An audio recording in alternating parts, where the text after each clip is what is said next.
It's back to school time, so today I have 3 tips for great hand position for your flute players. Number 1, do not give them the flute right away. Use that head joint. This is going to help them build great tone, but you can also work on things like music literacy skills and developing classroom routines, anything, but do not give them the flute right away. Let's build those skills off of the flute. Which leads me to tip number 2. Use a pool noodle to teach them the proper hand position. Okay, this is just the cheapest pool noodle at Dollar Tree that you can get, cut in half. It's a little bit smaller than regular pool noodles. Mine is a little smushed, but any pool noodle will work because we just want to get the idea of how you balance the flute.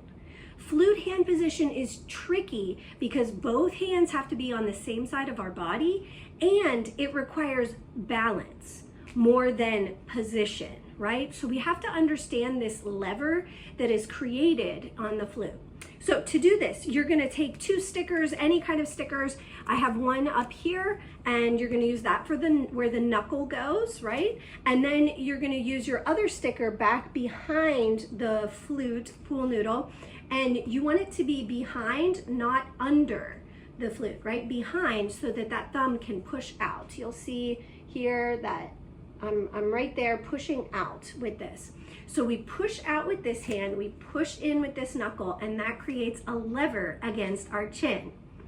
Okay, this concept is borrowed from string teaching. If you look at string teachers, they work with getting a bow grip, oftentimes like on a pencil, right? But the students don't get the bow right away. They do lots of other things before they get that bow grip. While they're working on developing that bow grip. So let's steal from them and do this off of a flute that students might be worried about dropping or other things, right? So let's get this action so that they understand how to balance with just the thumb and the knuckle pushed against the chin. Once they get that balance, then when you put the full flute in their hands, they're gonna have a much better chance of getting the proper hand position as you're walking them through it. My 3rd tip for you is to give the flutes extra time. I know this is hard, but they need extra time in the beginning. If you want them to do it correctly, they need to have the time to really put all the pieces in place and make sure everything is set up correctly.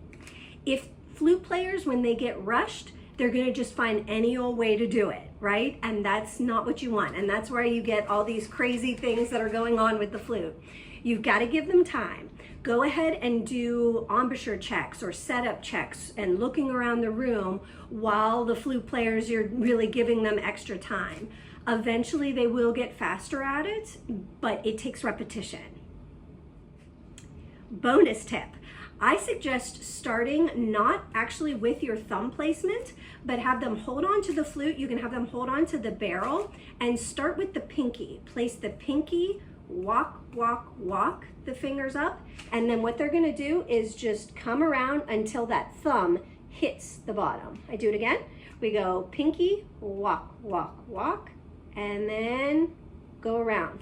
Every flute player should have, when their hand goes to the side, it should be about that shape.